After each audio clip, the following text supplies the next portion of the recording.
presentar a otros dos grandes amigos. Déjeme saludar con mucho gusto a otros dos grandes periodistas.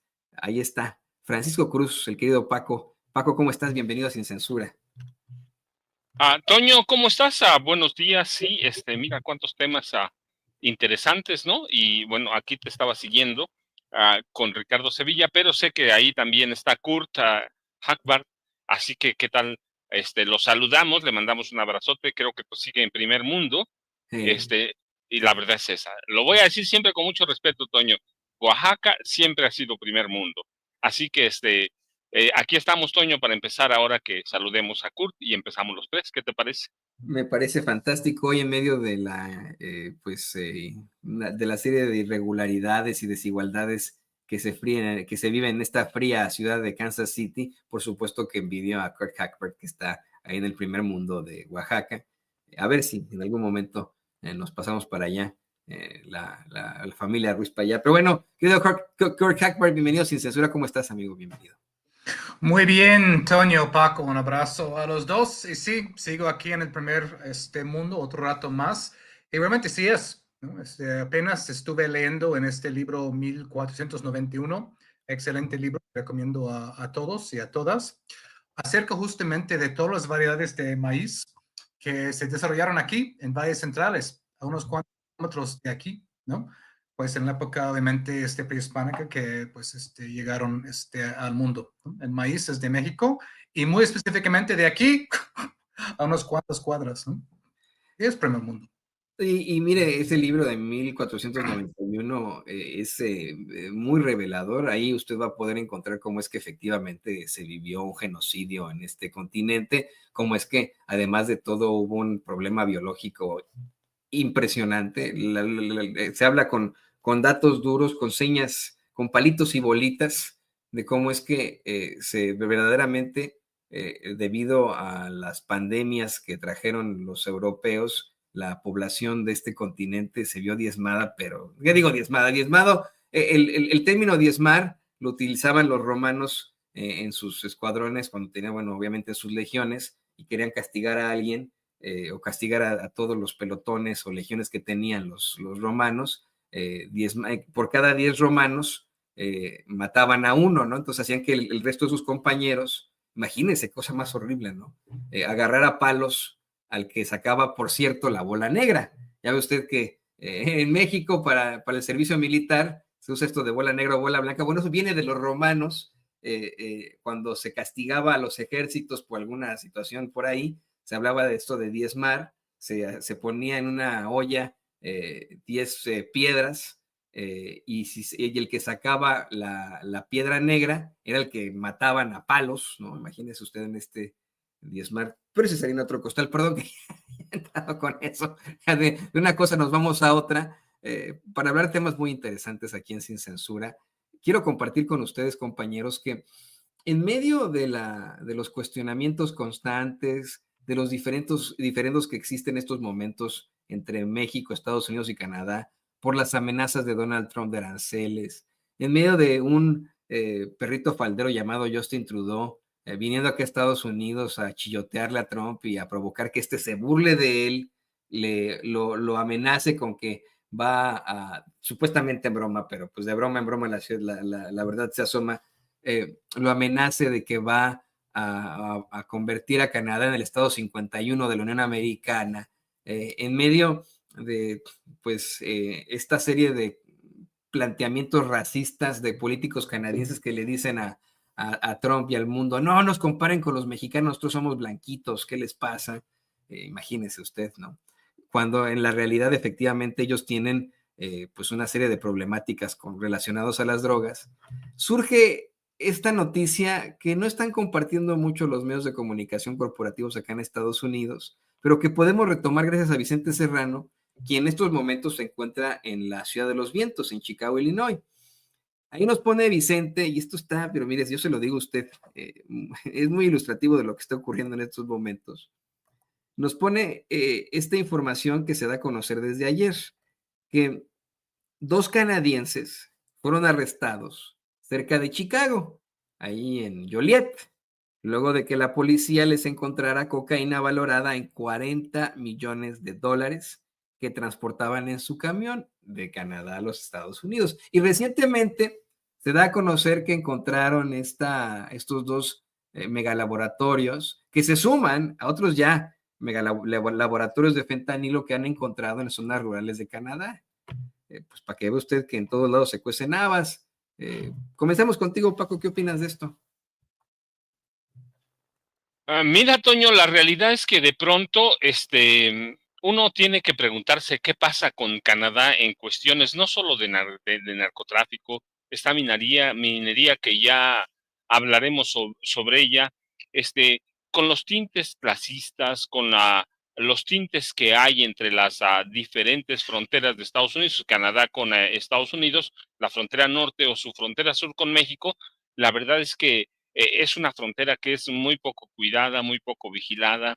No saben lo que está pasando en realidad, así que no hay una explicación muy clara, pero hace tiempo ya hay muchos indicios y evidencias de que una parte de Canadá se convirtió en gran productora de cocaína, no de cocaína, pero de metanfetaminas, discúlpame, en importa cocaína, produce fentanilo, es decir, ya es una frontera que importa y que tiene evidencias de que también tiene producción de drogas eh, por diseño, de diseño, cristal o metanfetaminas, fentanilo, pero nunca le hemos prestado atención y Estados Unidos no le presta atención. ¿Por qué?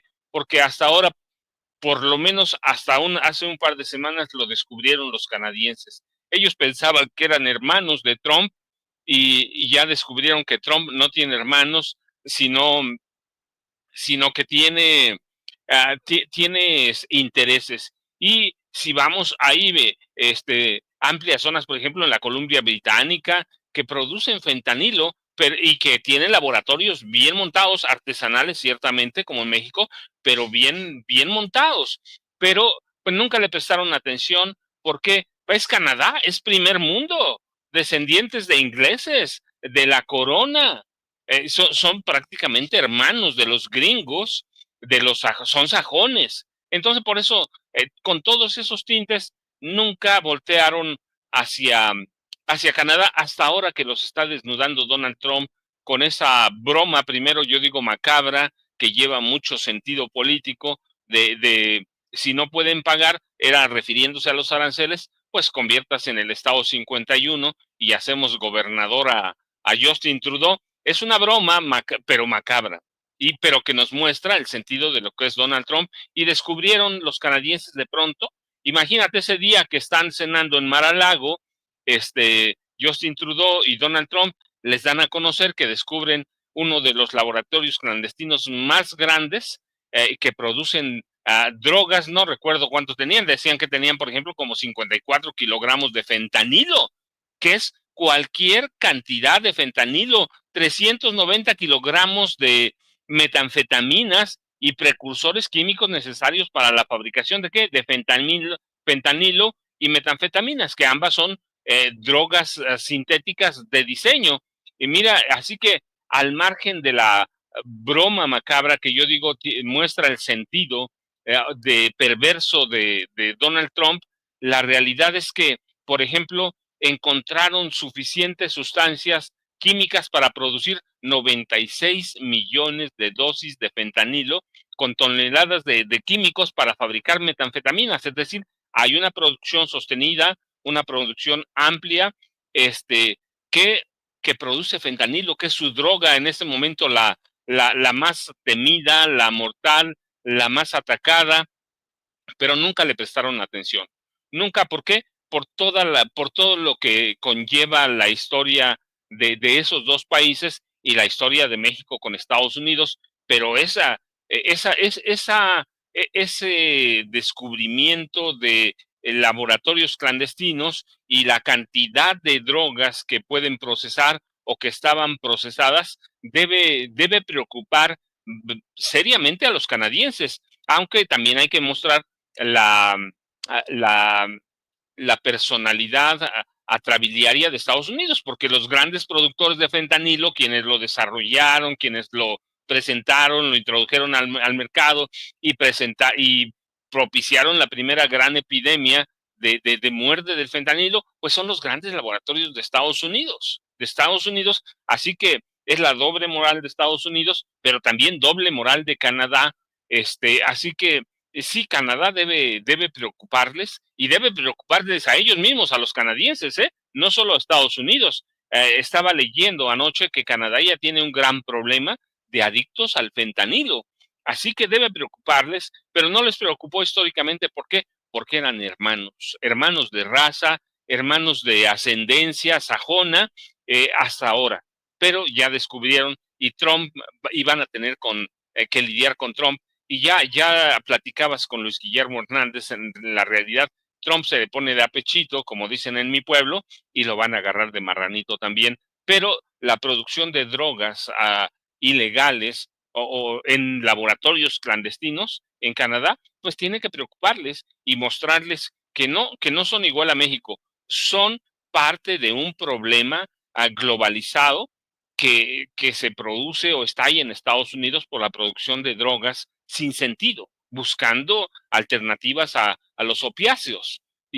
Pero nunca va. Yo lo he dicho, no ahora, Kurt lo sabe bien, Estados Unidos nunca se va a poner en el banquillo de los acusados. Pero pues ahí va a tener a Canadá, nos tiene a nosotros, así que Canadá tiene un problema más de qué preocuparse, no solo los aranceles de Estados Unidos, sino la producción de fentanilo en laboratorios clandestinos, Toño, y lo que encontraron en las últimas semanas es una brutalidad, tanto como la de México, ¿va? Tampoco hay que esconder los problemas. Tenemos problemas, pero ellos tienen igual que nosotros, y hay una razón, pues mira, el mayor mercado consumidor les queda como sandwichito, ¿no?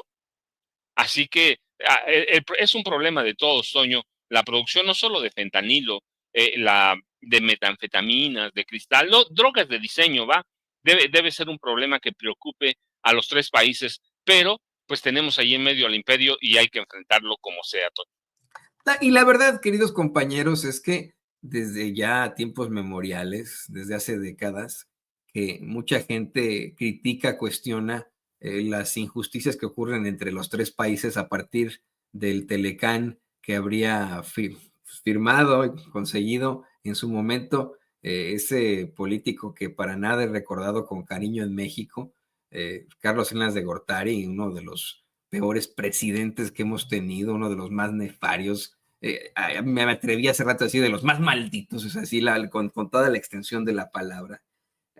Y efectivamente tendríamos que pensar, pues en lo que nos comenta Paco, la parte de, pues la problemática que existe en cuanto a drogas entre los tres países y que pues sería también latente y clara en un Canadá que pues para nada protegen su frontera, que además pues tiene una serie de problemáticas en cuanto a vicios, en cuanto a adicciones, pero que como lo plantearon en el último episodio de Soberanía, el buen Kirk Hagbard y por supuesto José Luis Ganado Ceja, pues también es un Canadá que con sus empresarios han abusado de México, así claramente, ¿no?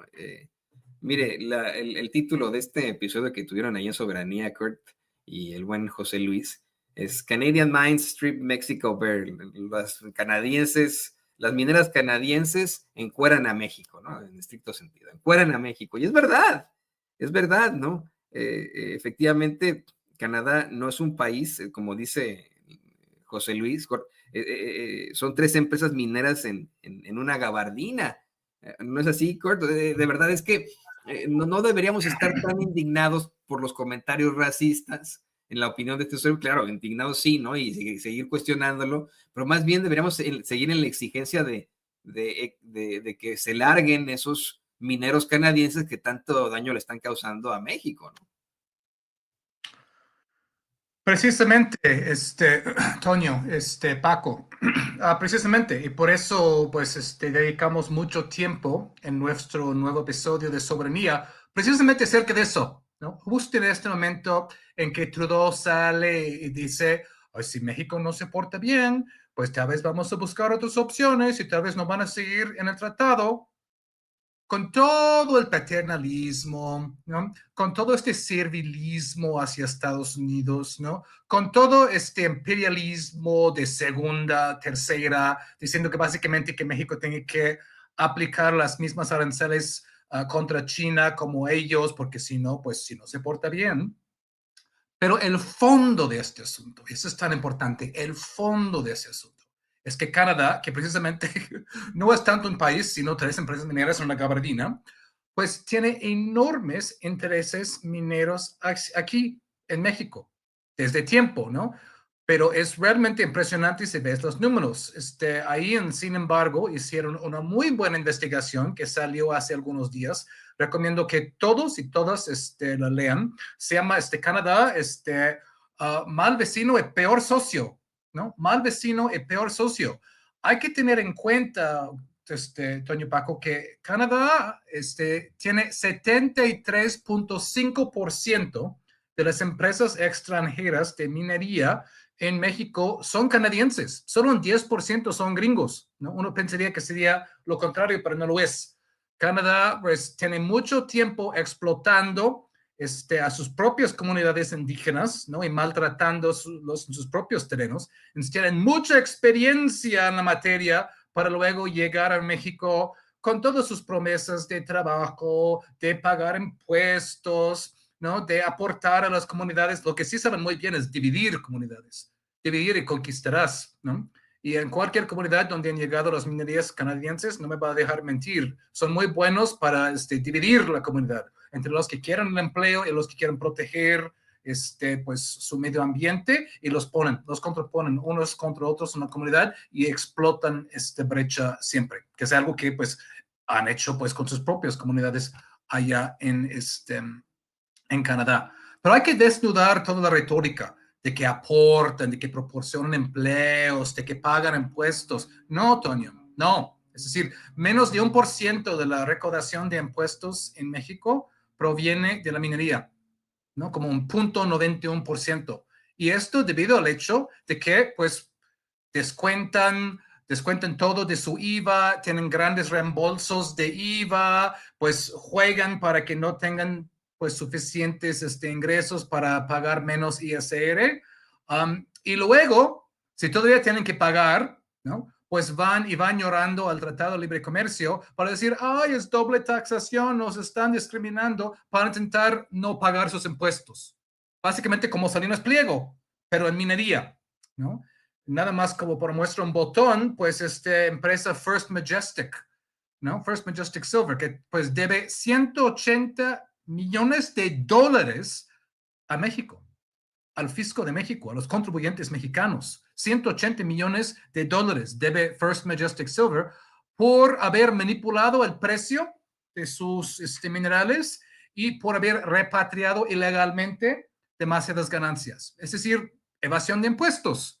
Entonces, pues el SAT hizo su investigación y dicen, bueno, tienen que pagar 180 millones.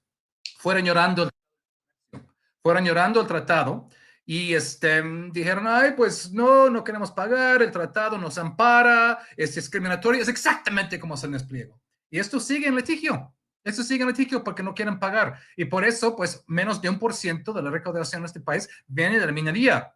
Y solo 0.62% de los empleos formales en el país.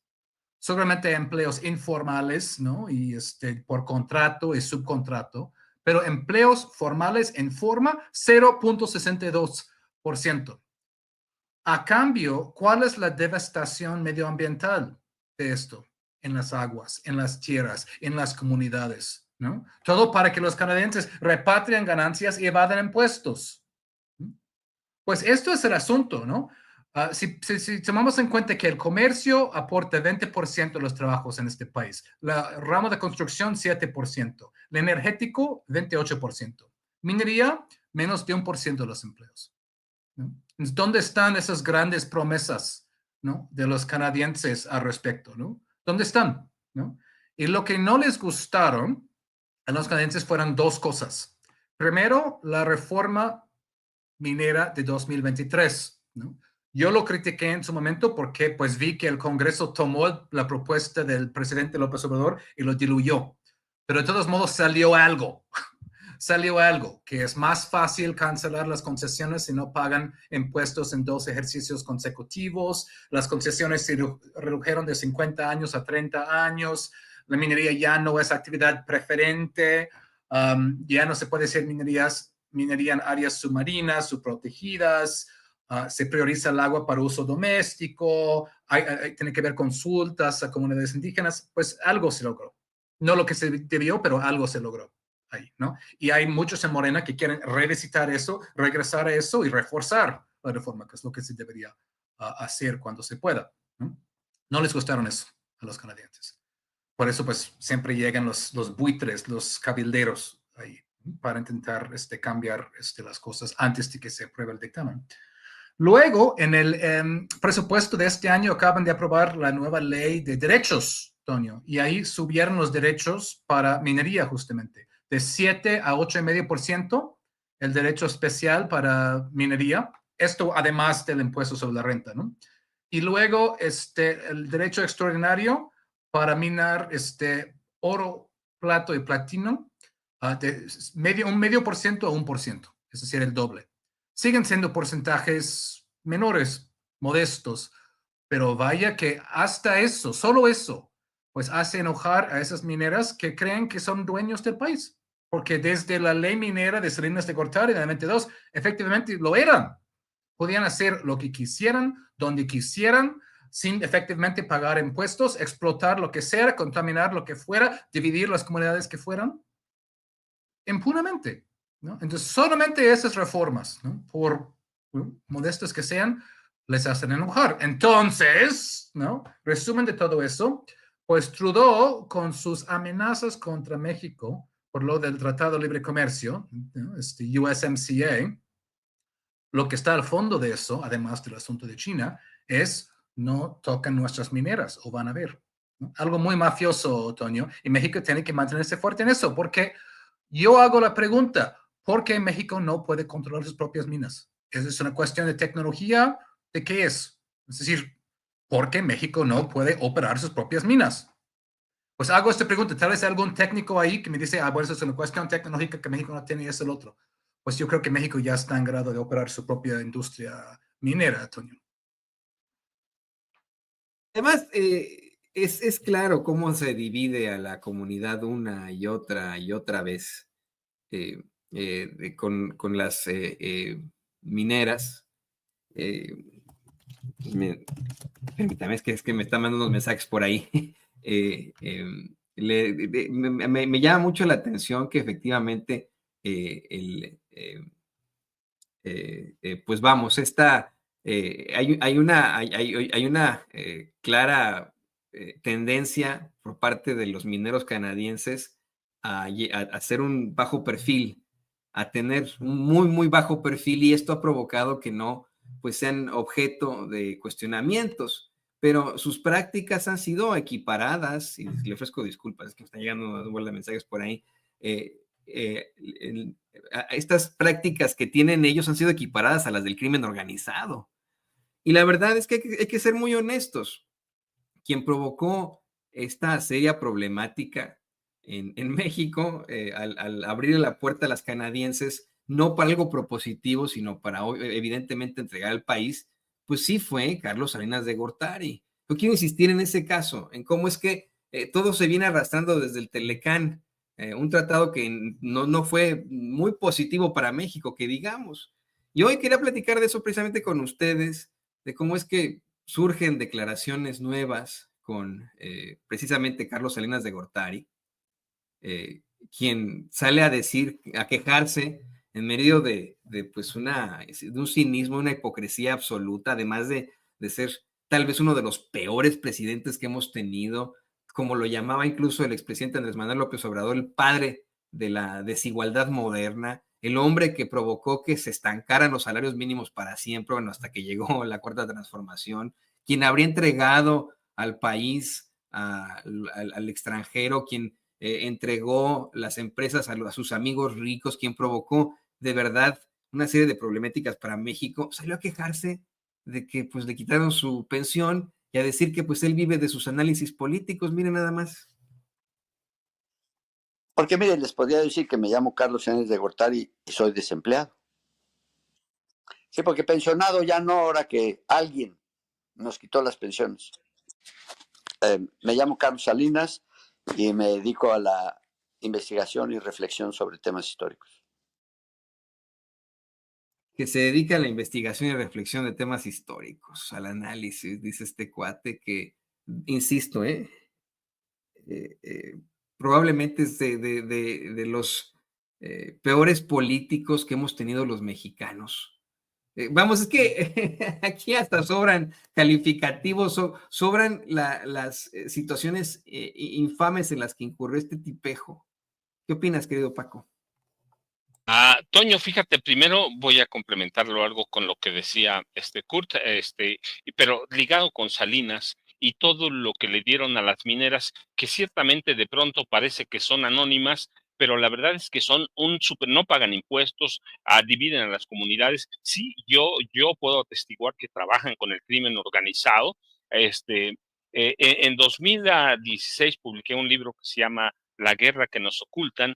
Y en ese libro, entre otras cosas, documento que la desaparición de los 43, como el asesinato de 3 de los compañeros de los normalistas de Ayotzinapa, es en parte también responsabilidad de los mineros, es decir, hubo una especie de conspiración de silencio y todos participaron en el crimen porque hacía muy poco, por lo menos un año antes de 2014, en 2013, habían descubierto cerca de Ayotzinapa uno de los mayores yacimientos de oro de este país las mineras canadienses estaban interesados en eso.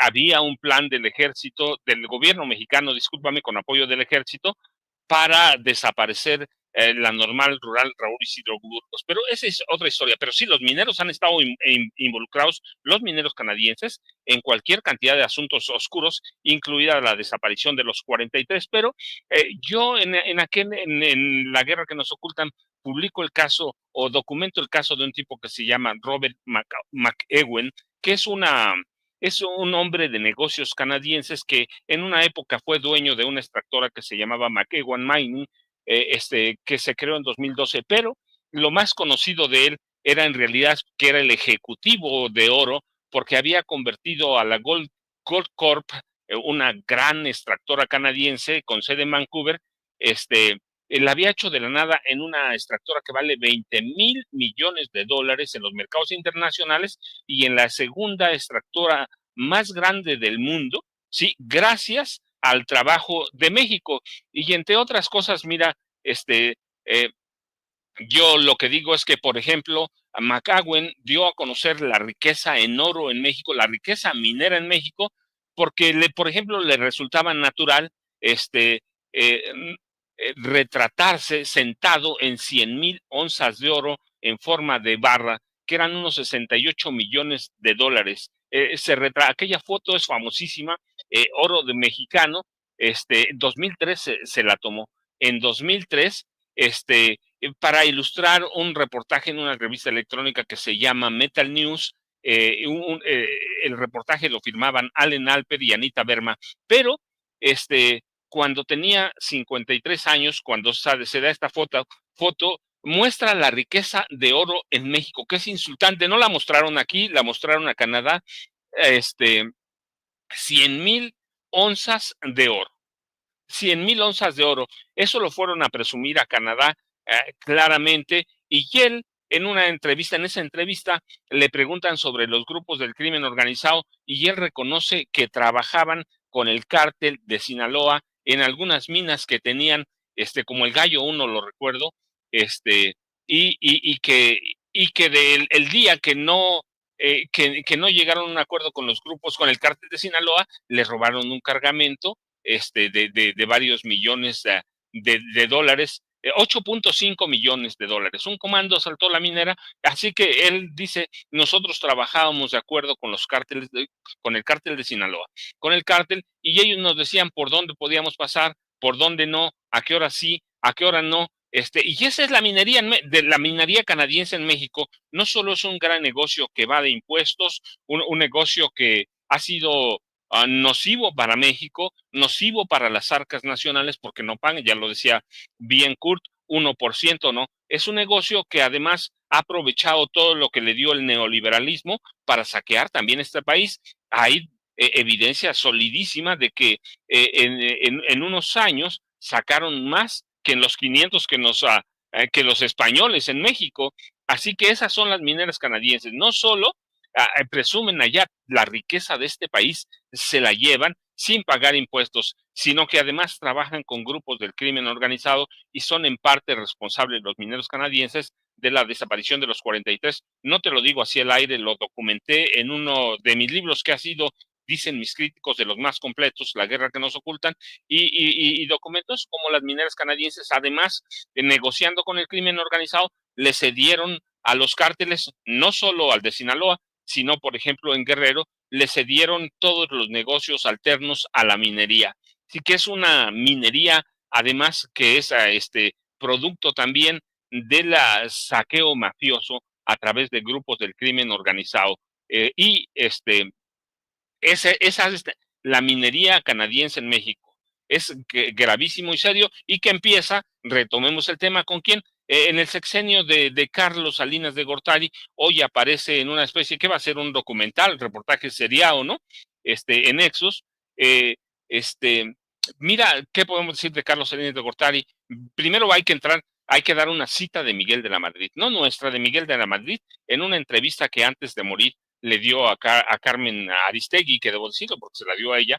Le preguntó Carmen Aristegui en esa época si se arrepentía de algo y cosas, y él dijo claramente que de Carlos Salinas de Gortari, quien se robaba la partida secreta. ¿De cuánto era la partida secreta? No lo sabemos, pero era millonaria. Y también dijo en aquel momento Miguel de la Madrid que la familia Salinas, a través de Raúl Salinas de Gortari, el hermano, controlaban al crimen organizado. Después lo hicieron sus hijos, lo hicieron retractarse. El único momento lúcido de Miguel de la Madrid, cuando trataba de pasar a la historia, por lo menos congraciarse un poco, o como un acto de contrición, decirnos lo que había pasado con los Salinas.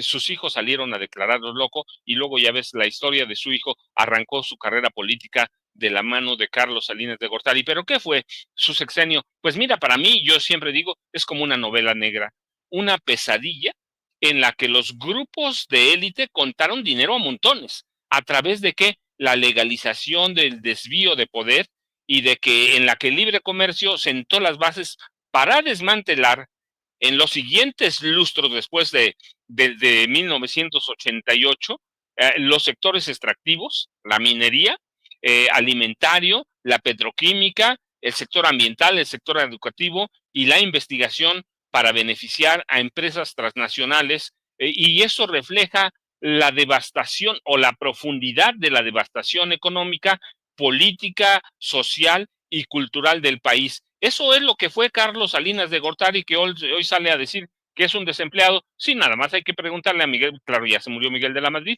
pero se robaba la partida secreta y todos los negocios que hizo, y a través de él, recuerda, empieza lo que ha documentado Oriol Mayó, la reconquista española, de Salinas hasta Peña, la reconquista económica de México. Ellos entregaron todos los sectores, ya te decía, sí, extractivo, alimentario, petroquímica, todo lo entregaron a los extranjeros, canadienses, españoles, estadounidenses. Es decir, fue un proceso atrabiliario de desviación del poder, en el que se intentó consolidar no la revolución salinista, sino la revolución económica de la madridista. Nunca hay que dejar fuera a Miguel de la Madrid. Recuerda, él retoma prácticamente el neoliberalismo de Margaret Thatcher, así que de Ronald Reagan. Así que el salinismo es uno de los peores males que ha tenido, políticos que ha tenido este país. Asesinato ¿cómo se llama? Asesinatos políticos. No recuerdo cuántos asesinatos políticos, por lo menos 600 militantes de lo que era el PRD, por lo menos, empezando con dos personajes muy cercanos a Cuauhtémoc Cárdenas. ¿Lo recuerdas? Dos personajes muy cercanos a a Cárdenas, incluso antes de que tomara posesión. Con él viene el fraude de 1988. No he podido escuchar este podcast con Nexos, pero seguramente no van a hablar de aquel fraude escandaloso de 1988, pero con él se dan los asesinatos de quién, del cardenal Juan José Posadas Ocampo, Luis Donaldo Colosio Murrieta, José Francisco Ruiz Macié, su cuñado, y hay evidencias, porque además fue condenado, que lo asesinó, lo mandó a asesinar su hermano, Raúl Salinas de Gortari, y se da la desaparición de Manuel Muñoz Rocha, que todavía no lo encuentran hasta ahora, ya lo dieron por muerto legalmente. Así que para mí el salinato, no lo digo al aire, el salinato está bien documentado, fue una prolongada historia cruenta de gusto por los demonios de la intriga, ajustes de cuenta, una asociación de hechos de profunda oscuridad que se pagaron ¿con qué? Con páginas de sangre que se escribieron, por ejemplo, en 46 periodistas asesinados, hasta que dislocó la vida social y dislocó la vida colectiva de este país. Rompieron el tejido social en el gobierno de Salinas y se hilvanó una trama de mano dura de las policías federales, del ejército, cuyo registro quedó anotado ¿a dónde? En las páginas de la Nota Roja, y testimonios confidenciales o públicos en indagaciones ministeriales. Así que México se convirtió también en un centro internacional de operaciones del pujante negocio de las drogas ilegales, duras, que metería al país ¿en qué? En una espiral de violencia extrema que se viene a endurecer o a empeorar ¿con quién? Con Felipe Calderón Hinojosa, primero con Ernesto Zedillo, cuya familia política, el suegro y los cuñados controlaban el cártel de Colima, que eran los reyes de la producción de drogas de diseño, y nos metimos en una guerra irracional militar. Salinas, Zedillo usan a los militares ¿para qué? Para matar. Zedillo crea los Zetas. Si bien Carlos Salinas de Gortari abrió la puerta desde la Dirección Federal de Seguridad, se controlaban todos los cárteles de la droga, todos absolutamente, y Zedillo ¿qué hace? Pues crea los Zetas desde el Comando Zulu del ejército. Así que del salinismo, mira, hay mucho que platicar, hay mucho que decir. Yo quiero escuchar ese podcast, seguramente vamos a tener más conversaciones sobre esto.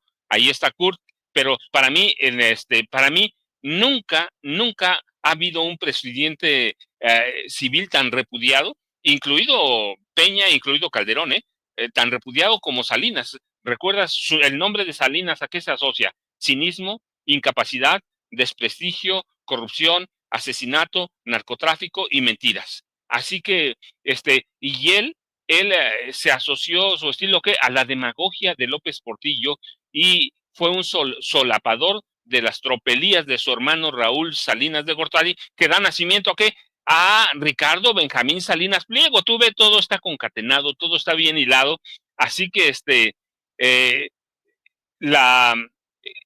él es una mascarada grotesca de política, Carlos Salinas de Gortari, una mascarada grotesca que ahora, como decías bien con Luis Guillermo Hernández, tratan de ser o de convertirse en el eje para la reconquista de México desde España, Toño y Kurt. Así que no, de Carlos Salinas de Gortari, mira, es tema de por lo menos de 2 de mis libros.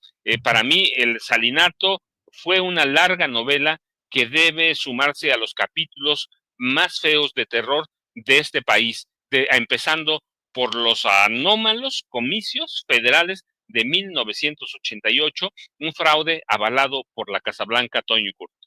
No, efectivamente, uno ve en Carlos Salinas de Gortari exactamente qué es lo que le viene a la mente: el chupacabras, una rata, el asesinato, los magnicidios de ese momento, la caída del sistema financiero mexicano, lo peor de lo peor. Se hicieron hasta canciones de este sujeto, personajes que hoy pues no son tan rescatables como Alex Lora y el Tri, hasta le hicieron esta canción, ¿no?